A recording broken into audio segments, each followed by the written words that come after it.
Should be going live. Yep, we're live now from Port Huron, Michigan. Here's Paul Murray and friends. All right. Going live. Okay, cool. Yep. Hey, we got the pop-up chat. Who's gonna be here first? Come on, AG, hit that high button. We know you can do it there. Come on, AG.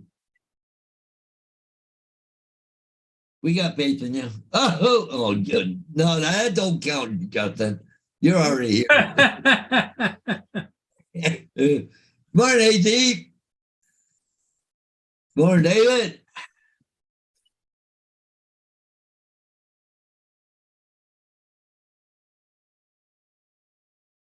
At my current pace, I should be at 100,000 views by Sunday.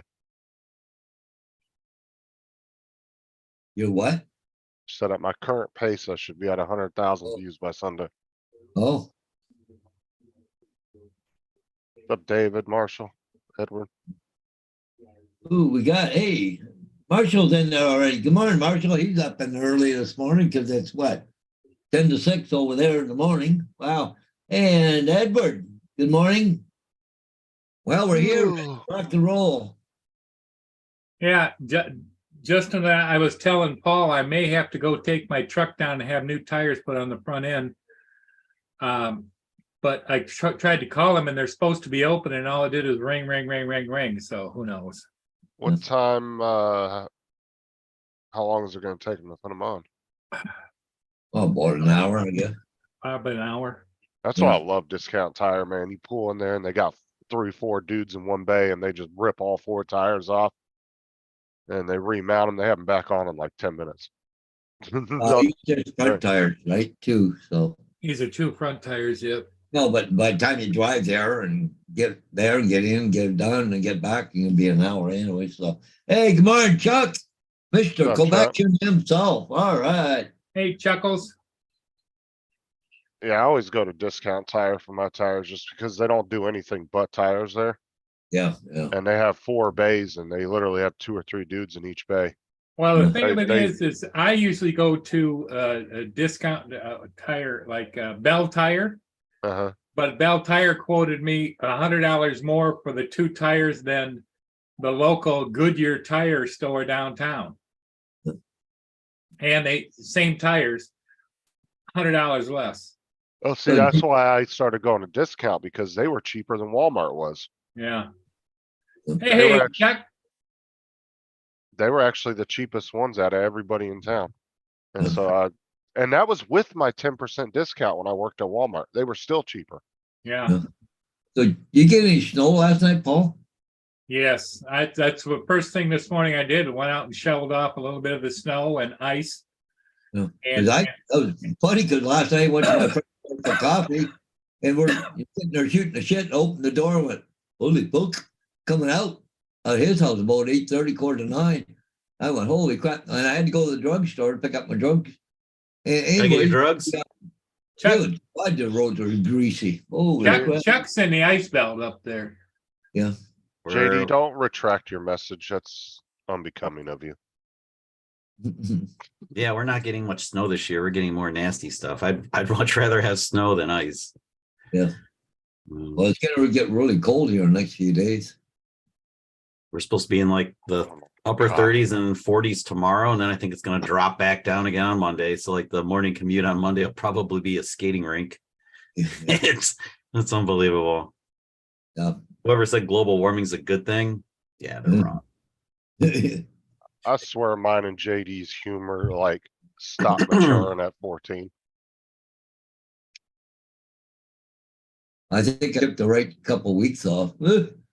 I don't have to get up and get into a freaking cold bus for the next few days. Yeah, I don't have to be back to work till the following Monday. Yeah.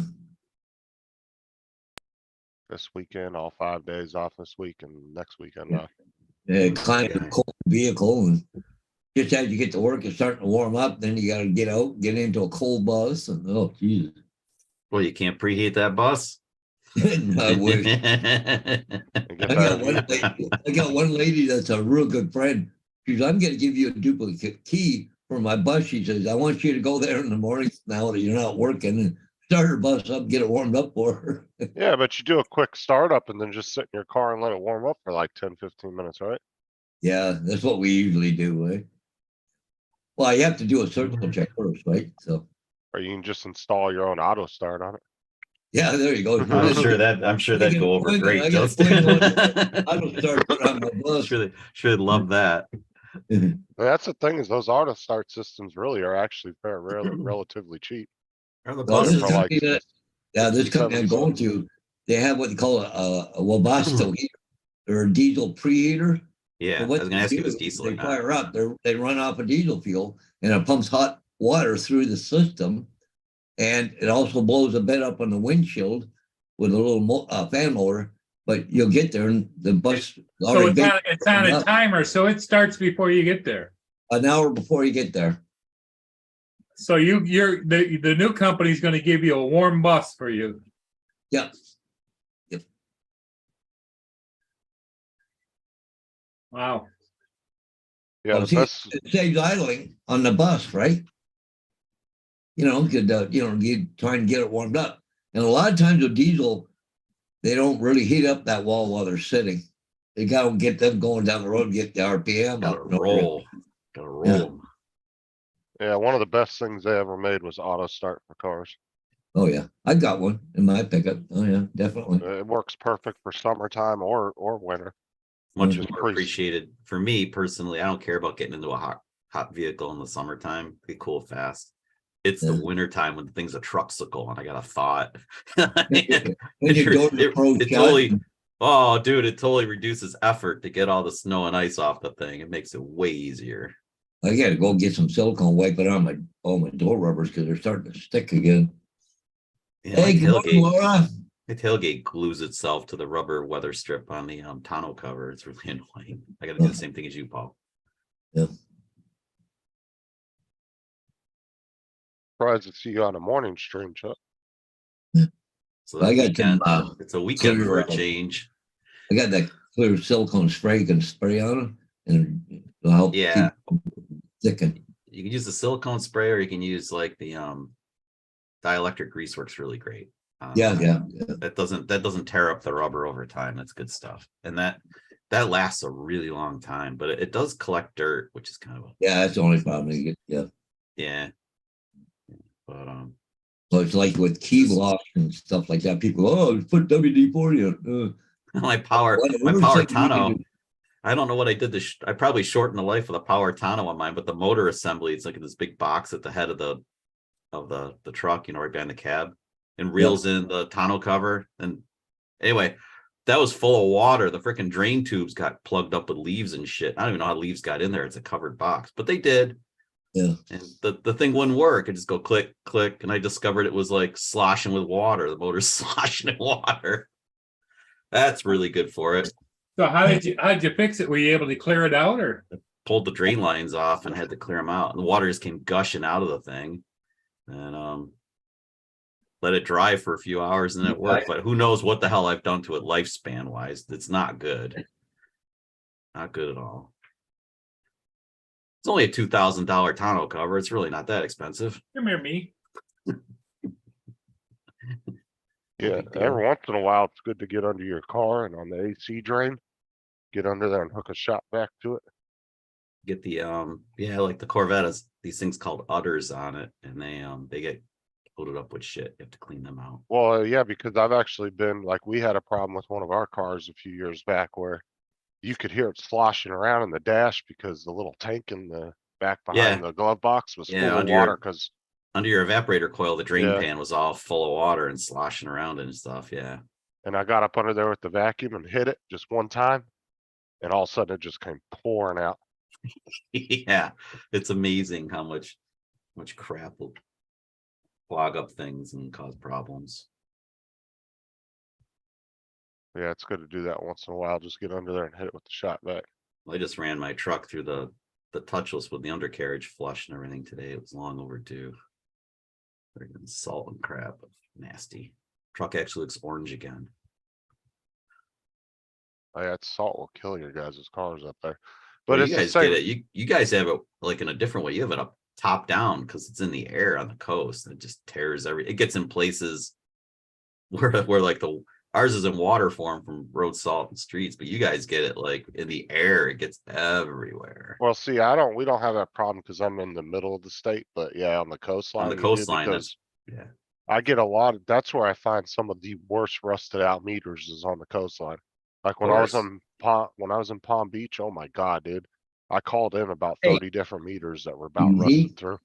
Everything rusts on the screws and everything. Anywhere all that salt laden air can get in there and just start tearing it up. Nasty. That's why when I paint the gas meters, I get in all the threads, everything.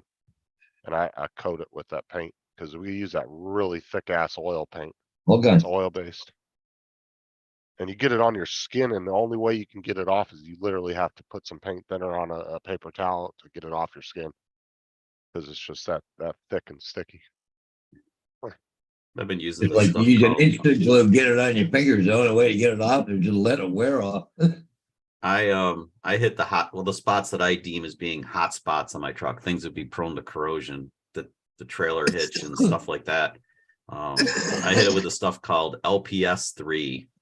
It's a rust inhibitor and it goes on like liquidy, but then it gels up, sets up. Oh, does it? Wow. Yeah, so at first it can creep. So if it needs to be liquidy to creep, it's got to get in the nooks and crannies and like creep. And then it gels up. This stuff is great and it can survive car washes. So it's like yeah, because I do there's stuff is rust inhibitor or whatever. I put on my spray and I bought like 4 cans on sale, but it takes about I go all the way around my truck under the hood. Yeah, I bought like a 12-pack of this stuff like 10 years ago, and I still have a few cans left because it takes it's about a can a season. You go through it, so I'm gonna have to buy some soon, but it ain't cheap. Stuff's expensive. They used to, my first go around at Carriers where I ran into it on the factory floor. They were using it on the reciprocating compressors to protect the shafts and stuff. Yeah, but sometimes you can find one thing that works really well in another industry that you can transfer over to use somewhere else, and it actually tends to work out really well. Yeah. Like a certain product or something. This stuff is the bomb. It's great. Yeah. Because people online find stuff like that all the time. They'll end up finding some industrial product that ends up working out really well for some. That's what the stuff is, right? It's like who would ever thought of like LPS3, it was like LPS1 and 2 and 3, and they have different purposes, like contact cleaners. I think one is contact cleaner or something. A friend of mine uses that fluid film all the time. Fluid film, I've heard good things about fluid film, but I had something similar applied to my Jeep a few years back, and that shit it never stopped dripping, and it made a mess of my concrete driveway. It just so it was the end of that crap. Done. Stuff never, and it stunk too because when they apply it, they spray it all over everything underneath. And yeah, like you said, Paul, it gets in there and it definitely coats well, but it burns off the exhaust for weeks. It just stinks. Best thing to do is just not drive a vehicle you care about in the wintertime. That's really the best way, at least here in the Salt Belt. Lori's Jeep's about to get subjected to it. She's been resisting, but resistance is futile. My orange truck is way cooler than her orange truck. So her orange truck is going to start seeing some salt action today. It's coming out of its protective shelter known as the garage. And almost people up there have like a summer car and then a winter car for that reason. Some people do. I'm unfortunate enough to have the Corvette, which is summer only, and then Lori's Jeep has been deemed like the summer vehicle. And then my truck is like the winter vehicle, but that's about to change, Justin. My truck's way cooler than Lori's Jeep, so it's time we're gonna destroy her Jeep for a while. Extend the truck. It's older too. She can get shit, that's a 2015. It's 2015? Yeah, 2015. Shit, she needs a new one anyway. What was that, 7 years? It should be well on its way to dissolving, and it's not even started yet. So I think it's time. Jeeps have got so expensive. Everything's expensive. Well, like you go to like I was saying before, you go to the Dodge dealerships here, right? And you can't find a stock Jeep on the lot. they're all decked out with like these aftermarket parts. They're like certified aftermarket parts from the dealer. So they Yeah. have a company that comes in and just takes a stock Jeep and just decks it out with these big ass rims, lift Yeah, kits. yeah. And then they charge you, they're like anywhere between 60 to $80,000 for a Jeep now. They used to Yeah, be a cheap well, car. I believe it. I mean, even back in 2015 when Lori ordered her Jeep Cherokee, it's a Trailhawk and everything. That was like 40 something thousand even back, 7 years ago. Yeah. That was insanely expensive then. Oh, Kaiser. Um, My kid bought one. Holy crap, like $80,000 over here. Yeah, they're not yeah. cheap at all. Like I Well, said, down you here, got they're, the Jeep- well, you got the Jeep truck, the Rubicon, like, Oh, you mean the Gladiator? You talking about the Gladiator? yeah. The pickup That's that's like it's kind of like a Wrangler with a box on it. Yep. oh, those things are so ugly. I Like those. I'm not well, I think they're cool, but they definitely are a niche market. And up here, like where I live, those external hinges are they're screwed. They're the first thing to rust on those vehicles, or the exposed hinges. That's the last thing I'd want. But Yeah, everybody says But hey, "Jack, people you dig go 'em." slow. Dude, I could Well- walk out my front door and spit and hit 30 Jeeps. Like there's so many Jeeps in Florida, it's ridiculous. Yeah. See, Well, they're not- great. They're great vehicles, but they're just up here. The salt just tears up the hinges and stuff on them. That's why I think if I was going to do something similar, I'd get a Bronco. The new Bronco has hidden hinges and stuff. It's just Yeah. better Oh, suited yeah, because all the hinges on a Jeep are all exposed, right? on a actual like a Wrangler, yeah, and on that on the Gladiator too. you But, know what I wish they would have done with the new Bronco though, Chuck? I wish they would have made a modern style square body like the old school Broncos. Like made it the old It's- square body, but gave it a modern look at the same time. Then they kind of did that. I think they kind of succeeded. I don't know. They just don't have, to me, they don't have that 90s Bronco feel to them, the big box truck. Yeah, I guess fucking- I really like the new Bronco. I think it's pretty bad. I mean, they're nice, but Yeah. I would have liked to see an old school box look, but with a modern look to the box frame, or body. I think maybe that little bit of curve helps with aero a little bit, helps with fuel economy, maybe. But Screw fuel economy when you're getting a car like that. Like you notice that it's good Dodge, though. have you noticed that most of the car companies are all going to like more green vehicles? It seems like Dodge is doing the exact opposite. They're like, we're building Hellcats, fucking big old beefy Jeeps that suck gas. Like they're doing like the opposite. They're going into the market of we're gonna make gas guzzlers as much as we can, but they sell a shit ton of them. I'm not a big fan of Chrysler. I've owned a couple of them, and they always piss me off. They always piss me off. But I'm a GM guy. True and true. But I'm willing to try a Ford finally. I'm going to say hello to a few people. AZ, of course, is here. Little Llama Laura's here. Hanging with JD is here. Night Train. Hey, Mike.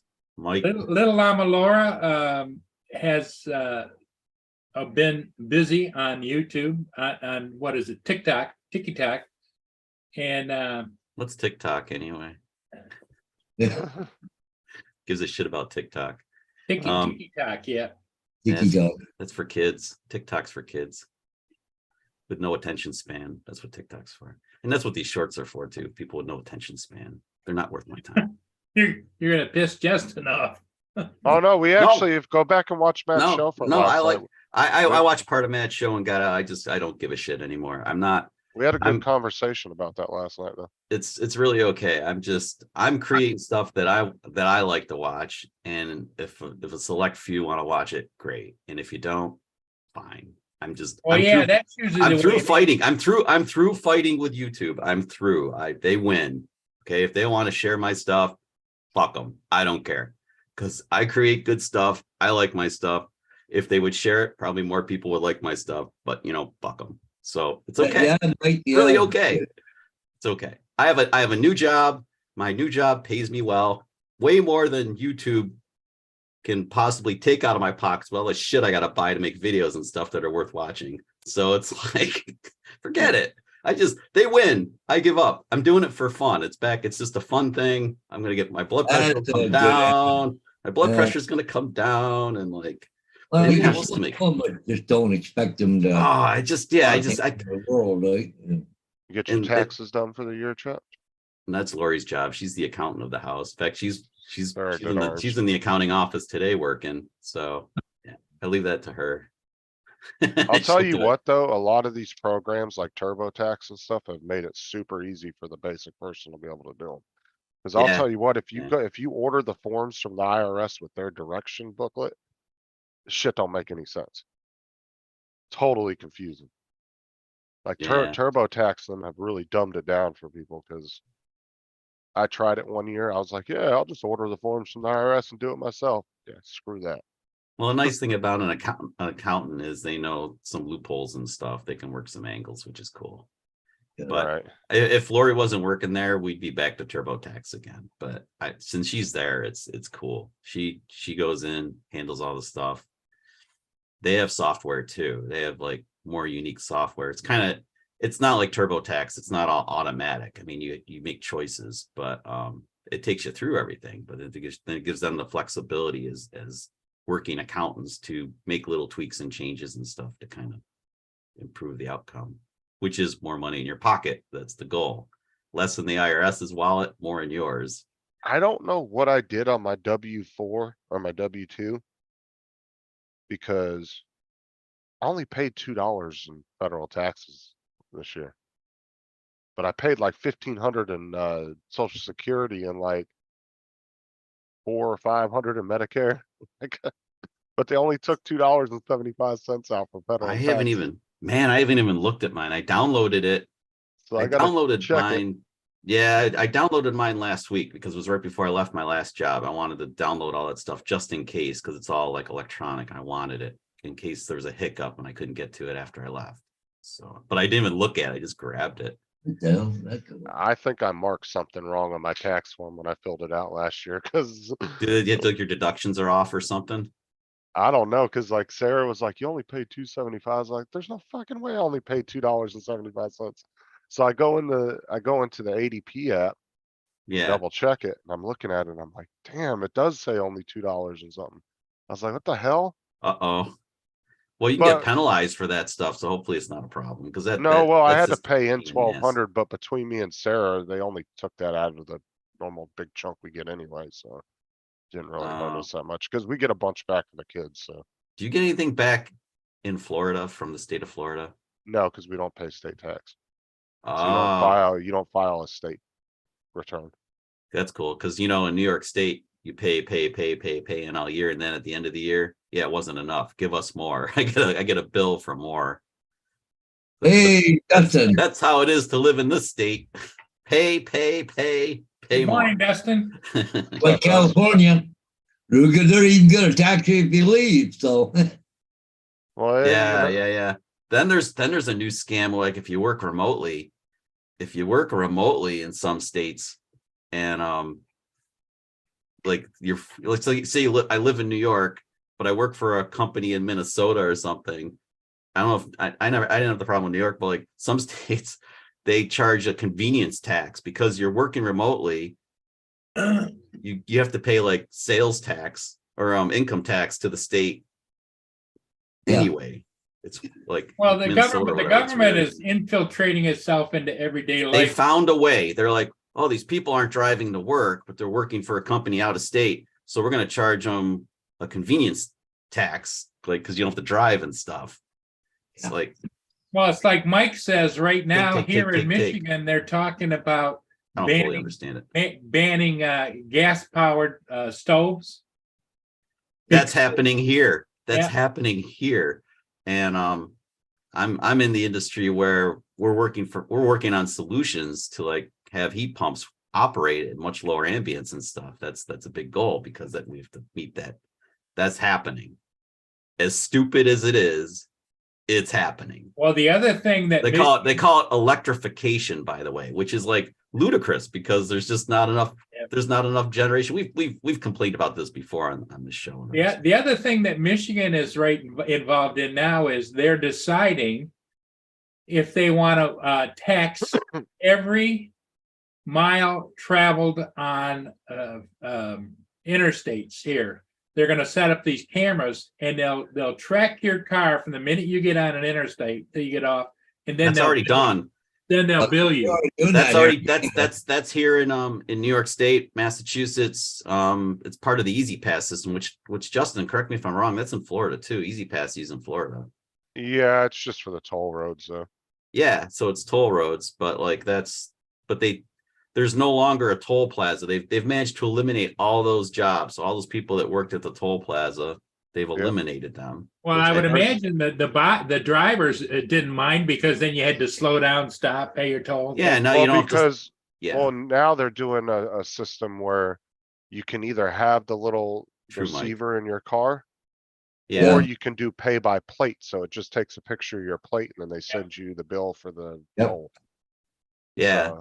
But like you drive. So when you're on when you're on a toll road in New York State now, like the thruway that's I-90, which is the same as the Massachusetts Turnpike, they're all connected. You drive under these girder things with cameras and lights and stuff, and I'm sure it's the same exact structure they have down. How much a mile are they charging you guys? I have no idea. I just close my eyes and pay. And you know how high of a frame rate those cameras are too? You know, they did that on Mythbusters. They ran a damn car under one of those at like 200 miles an hour to see how fast you'd have to go to. And it still took a perfect picture. Yeah. I'm sure those are very expensive, very good cameras, because there's a lot of money on the line if they miss a bunch of Sony DSL. Well, they're talking here about doing it 8 to 10 cents per mile. That's ridiculous. That's going to add up so much. Wow. So it's like if I wanted to go to Detroit, is 60 miles, be 120 miles times 8 to 10 cents a mile, just a one trip. But the thing is, right now, I don't know about you guys in the States, but these electric cars don't pay a road tax. Well, yeah, that'll change. These are drug dealer tactics, as I kiddingly call them, drug dealer tactics. You know, the first one's free. What that includes is, Paul, is they're not charging you. It's not a gas tax. It's a tax for use of the road. So they take pictures of your license plate on your electric vehicle and charge you too. Yeah, because they don't have any money. They can get around it. There's not enough tax base to pay these fat asses in office, or greedy bastards that do nothing, and to fix the roads, because the fat asses take all the money, and then there's nothing left to fix the roads with. So now they're look, we can take money out of Mr. and Mrs. Driver on the road. That was the whole point of the toll roads, though. Is like, here in Florida, I know there is a huge difference in quality of the toll roads and then the public highways, the ones that are maintained by the public.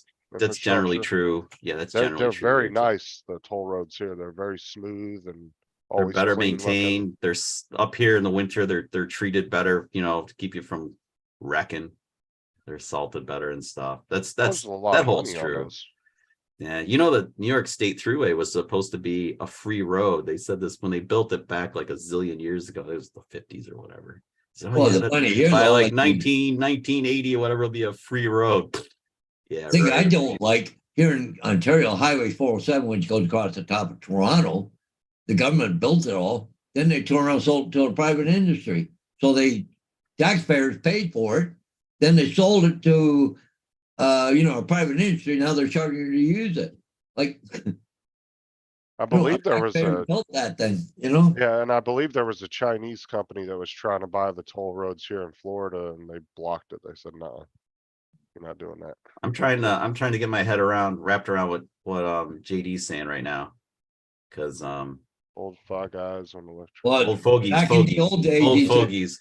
Yeah. So I'm just wrapping my head around it. It's like anything's possible, but like this desire to electrify everybody and like wean us off of natural gas and fossil fuels is like, it just can't happen as fast as these politicians want it to happen, and like not even close to as fast. Well, how does that work? I got a backup generator in case my hydro goes out.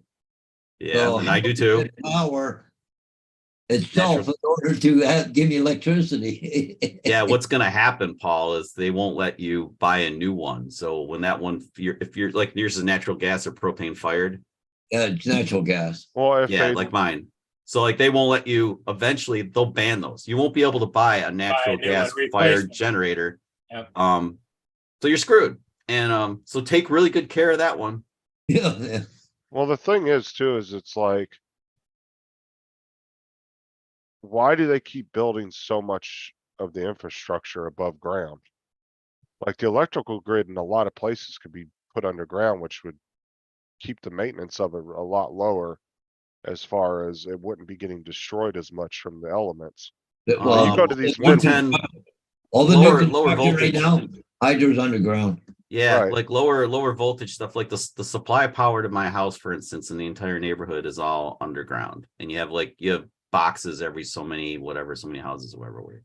Right, and that's But it's the like, newer neighborhoods here, but instead of them, when they're going around here replacing all the poles with these big steel and cement ones, it's like, why aren't you taking the time then to just go ahead and start dropping it? now it depends on the transmission voltage too, because the voltage starts off at like, thousands of kilovolts at the power station, then it steps down. So I think you have to keep it above ground until you get down to a certain voltage, and then you can safely transmit it through the ground. I don't know what the cutoff is, Justin, but there's Well, like even oh. Dustin's saying, living off the grid sounding so much better, but there are some places in the country where you can't live off the grid. Nope. They don't you can't allow do it. Yeah. Nope. You can't, I cannot power my house with green energy like, my own. Like wind, solar, Yeah. whatever. They won't, no, you have to sell it back to the utility. You have The to have thing a is- separate line, separate account, everything. And Yeah, but right the- off the grid. Yeah, that would What's up, be. Rodney? Hey, Rodney, good morning. Morning, Where are Rodney. you? He was flying. I think from Chicago, and then he's gonna fly back home. So I don't know if he's in Chicago still or he finally made it home. Good morning, Rodney. By the way, I was on mute when you came on. by the way, Rodney, Lori sends her sympathies because like she lost her dad in 2009. He was like 82 or 3. And then her mom was much younger than her dad. She passed December 2020. So she's lost them both. And so she feels for you. Me too, but not as close to home as Lori. Lori's, first, that's bad. Well, that's what I'm saying, David, right? Like you see a lot of these Midwest states that are tornado prone. And you'll drive through the town after tornadoes done ripped up the whole town. You see nothing but power poles on the ground. It's like, why the hell didn't they bury it? Yeah. Yeah. Well, the lower voltage stuff could be underground. Did you guys have problems with groundwater and stuff? I honestly don't that's know what I'm saying. I don't know There what the are hurdles gonna- they have to go.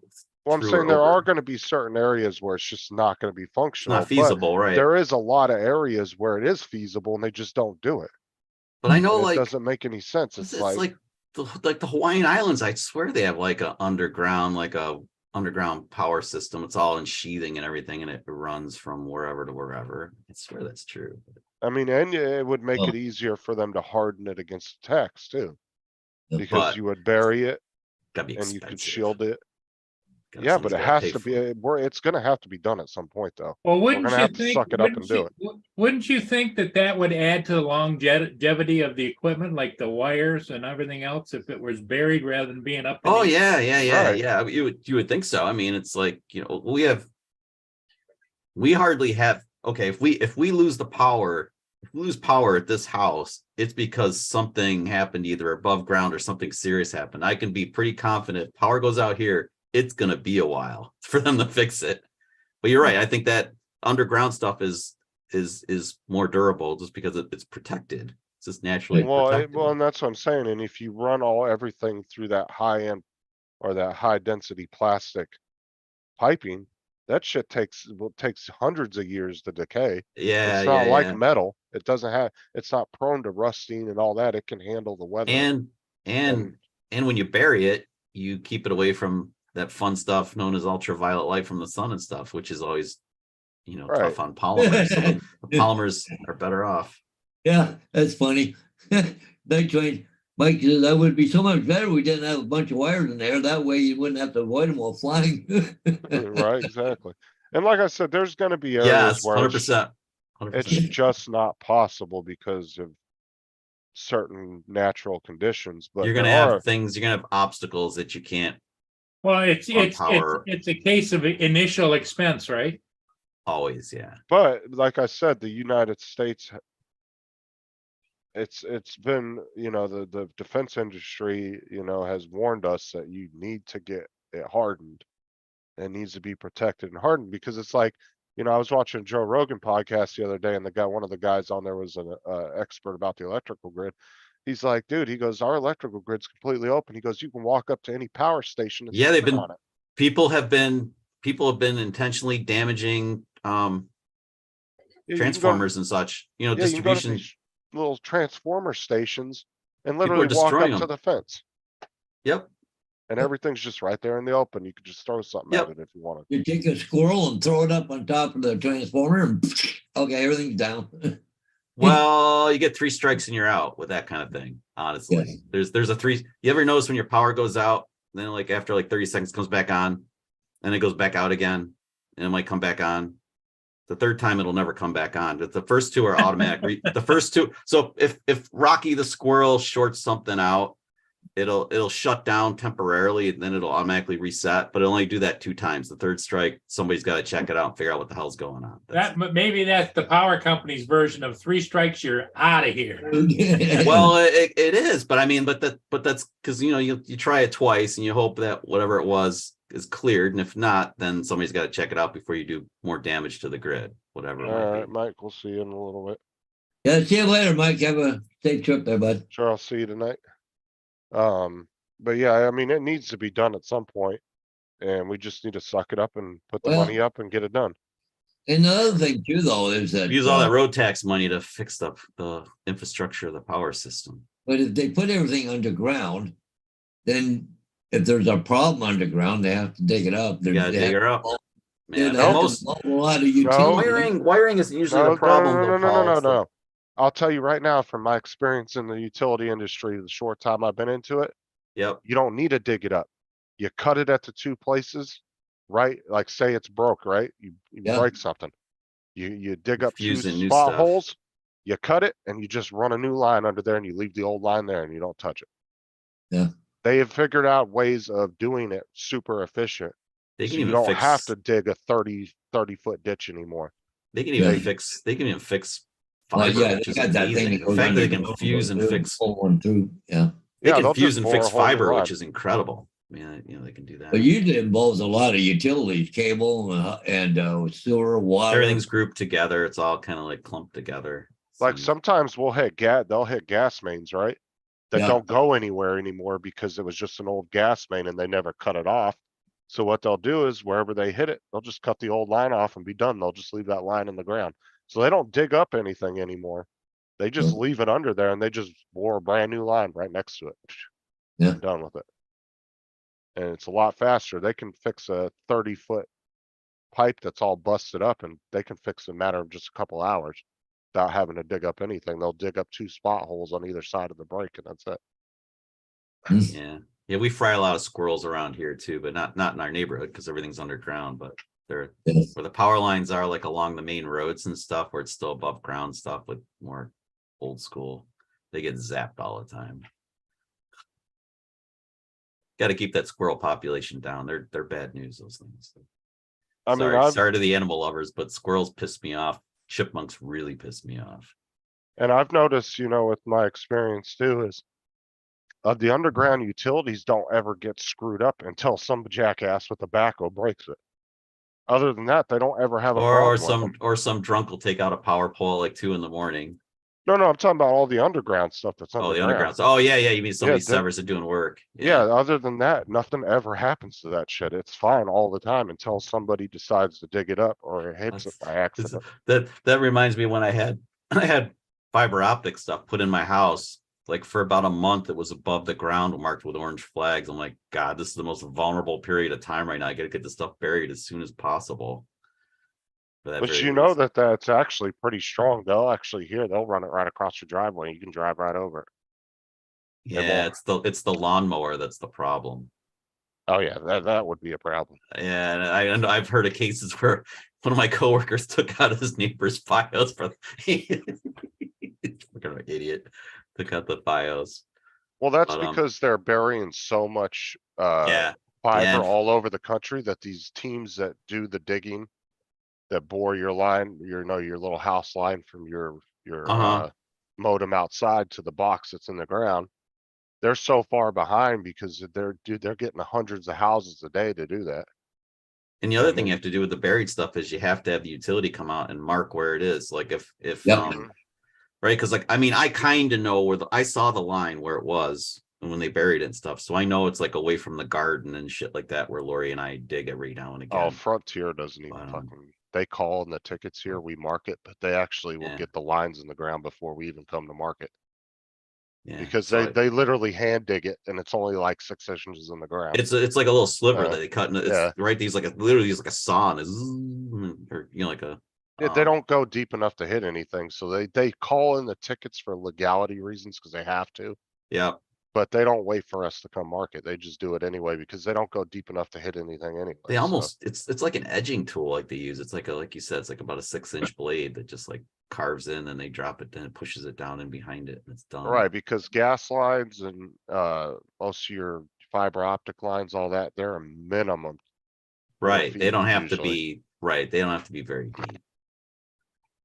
Well, I was last summer, fall, I was putting a fence in along my sister's property line.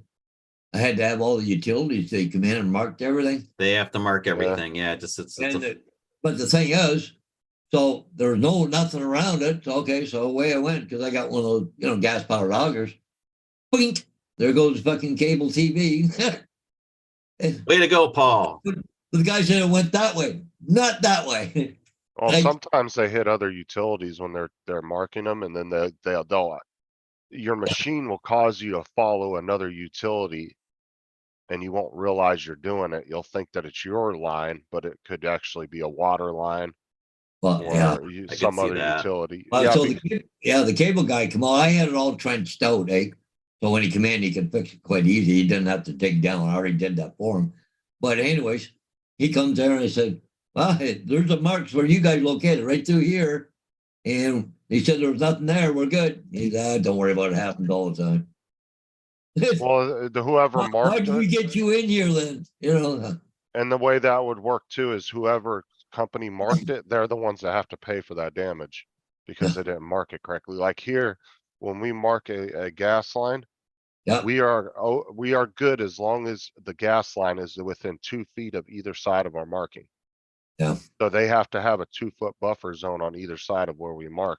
If they're out, if it's outside of that, they had it 90 degrees away from where we're going because it said going here. It actually went this way. I mean, completely different. And if it's outside that 2 feet, then we have to pay for it. If they hit within that 2 feet, they have to pay for it. Well, guys, this is like, I don't know, 8-10 feet out. Oh yeah, then. Oh, they didn't charge for it. Yeah. That locator probably got in trouble too. Yeah. Here, they'll give you a day off with no pay if you get a line hit. You'll get anywhere between a day to 2 days without pay. Well, the funny thing is, because they come down off a hydro pole, because they string along the thing, but they come down, then they bury it going across. And the guy was going across there, but One of our guys got fired right before I started because he followed a water line and he knew that he was off, but he wasn't sure. And instead of calling one of the more experienced locators to come out and help him figure it out, or calling FPU, because if you just feel like you're not finding the right line, you can call FPU and they'll send their guys out there and they'll just start digging all kinds of spot holes trying to find it to be on the safe side. And he didn't do that. And the fucking backhoe operator, him and the fiber optics guy didn't mark the lines correctly. The guy hit the gas line and the fiber optics line. Oh, Jesus. And that was like $130,000 mistake right there. And our company had to pay for the gas line, and the fiber optic, the communications locator, their company had to pay for that.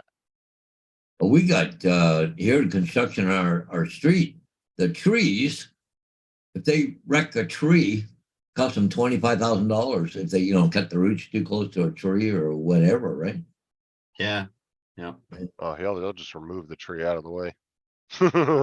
It's cool when they cut back the trees like around the power lines and stuff. Eventually the trees end up looking like donuts because they'll clear all the branches. Yeah, they come up around. It's kind of funky looking, but they have to do that too to make sure that the power lines are unobstructed.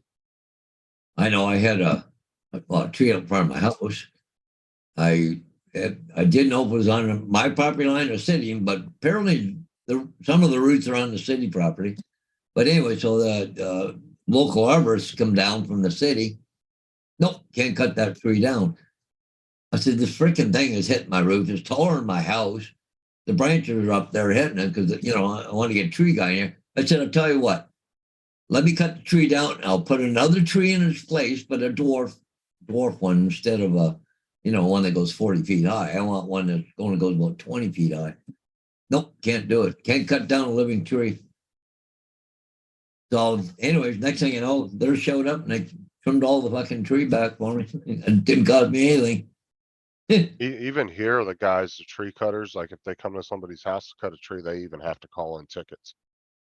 Because they have to know where the gas lines are if they're close to the tree.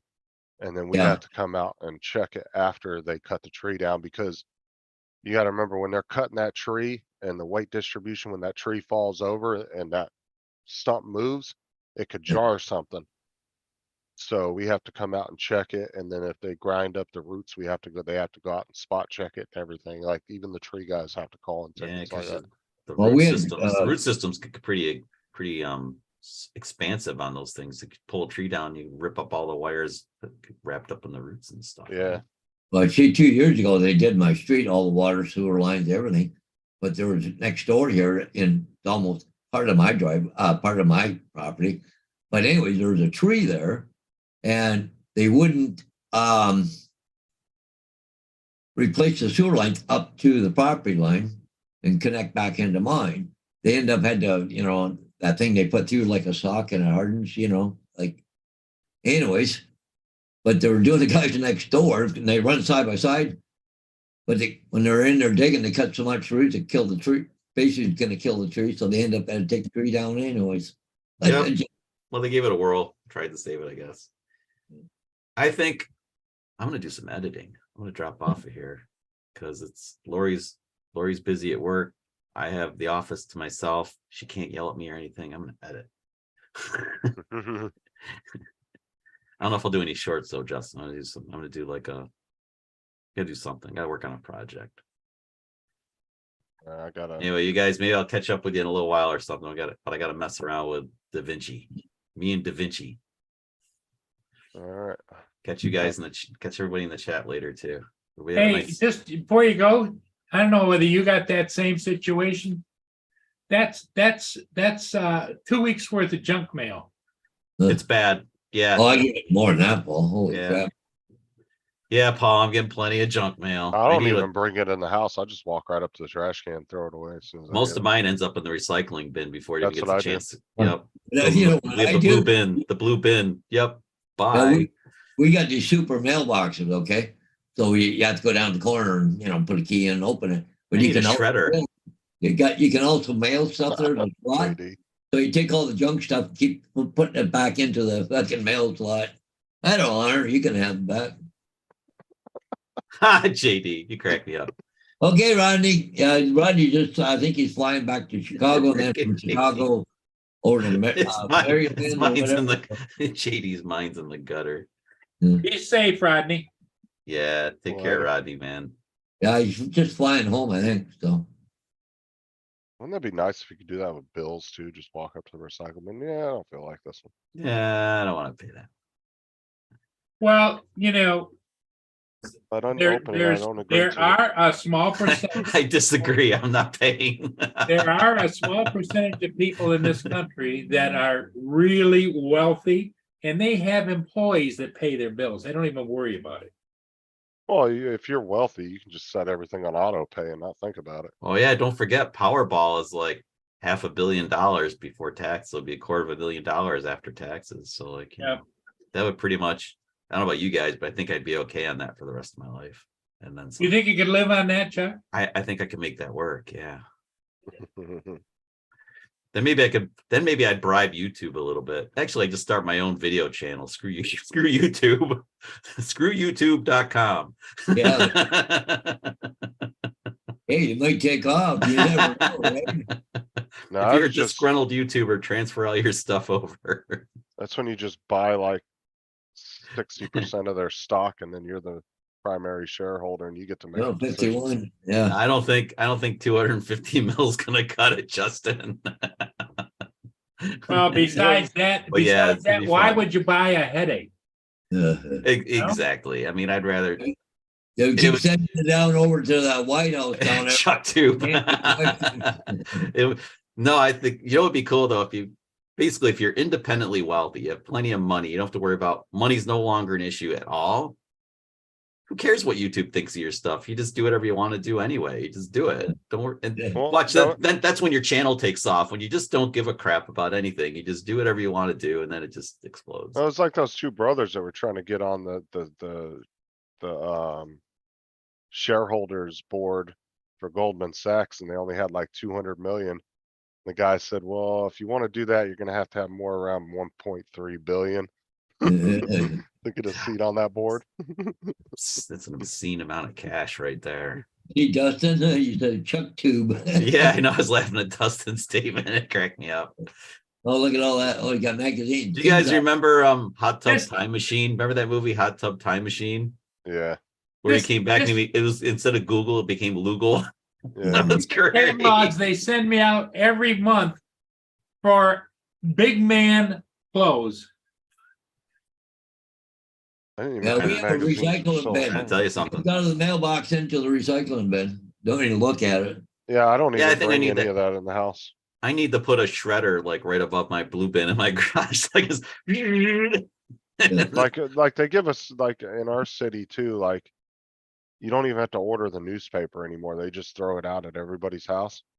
And the only thing I use those for is I end up taking them and saving them, using them to wipe my windows down on my car. Yeah.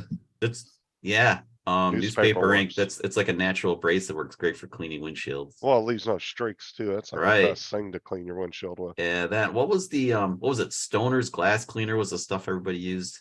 I don't know if that's still the stuff. I don't bother, but Well, the like, that was professional guys streak-free. use like that clay crap too. Clay bar. Yeah, they go over the windows with that clay and it like gets all the crap out of like the micro crevices. Yeah, I haven't used a clay bar in a long time. I'm too lazy now, but it works great when you do it.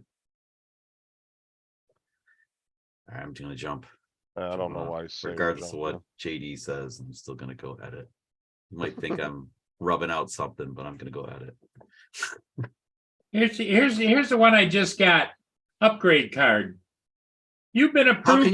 How can you not upgrade? You have to upgrade. You've been approved for up to $15,000. All right. I don't know. I don't get it. All right, everybody. Catch you guys later. I might Okay. drop back in. If I get pissed off editing, I'll come back. But see what I can do. I have a bunch of really cool clips from last weekend, and I have a project in mind that I want to put together. Okay. Take care. Peace out. Later. Honestly, you think the older you get, the more wary credit card companies and stuff would be to want to give you money. Yeah. Because if you were to kill over tomorrow, they ain't getting a dime from you. Well, they're playing the numbers, Justin. They're playing the numbers. That's like a JD. I don't even bring the mail, that kind of mail in the house. I just literally walk right to the recycle bin, throw it in. If it's nothing important, I'll sift through it and make sure there's no like, an important envelope didn't get shoved in between the junk mail or something, but I always throw it straight in the garbage in the recycle bin. I said the only thing I keep is newspapers for cleaning the windows. That's it.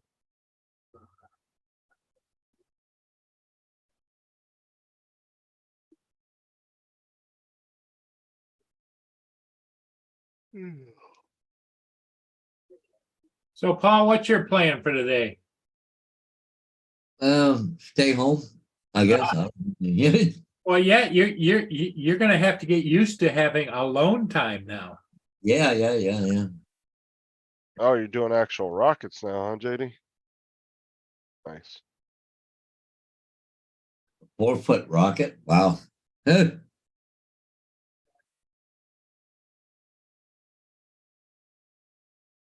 you could actually print out some of the actual rocket models and just don't put any infill in it and just do the outside of the tubes. I don't know if that's what he's printed out, but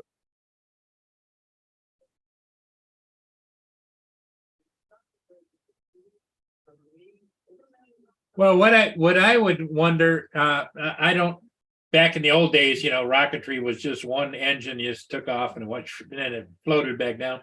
The guys now are building them with like 8 and 10 rocket motors, and somehow they loop them together or whatever, so that one then the other, then the other, then they just keep going. Yeah. well, some of those guys actually have to call and get special authorizations to shoot them up, because there's some guys that will shoot rockets 15-20,000 feet in the air. Yeah. And you definitely want to call and let them know you're doing that, because you have potential of definitely hitting an airliner. Well, besides that, you get on some kind of a special list now. If there's ever an incident, they're going to come looking for you. Yeah, but I mean, if that's what you're into, I mean, you got to just understand what you're doing. I mean, because Well, I mean, those basic rocket kits that you used to get from Walmart, you could get, I think, I want to say I know I had one that went like 2,000 feet, and I think we had one that went 3,500 feet. Like, that's pretty high. I mean, think about it, we can't take the drones above 400 feet, so. Right. I mean, you definitely could hit a small aircraft, no problem with one of those.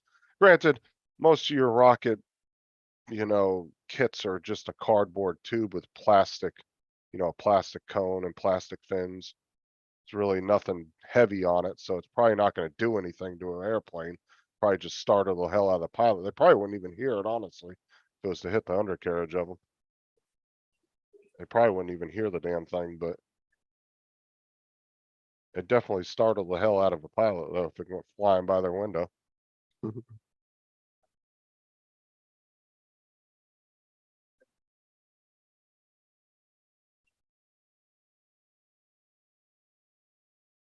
So are you going to go live today later on, Justin, or Yeah, it's not till 8 o'clock tonight, though. 8 o'clock? Okay.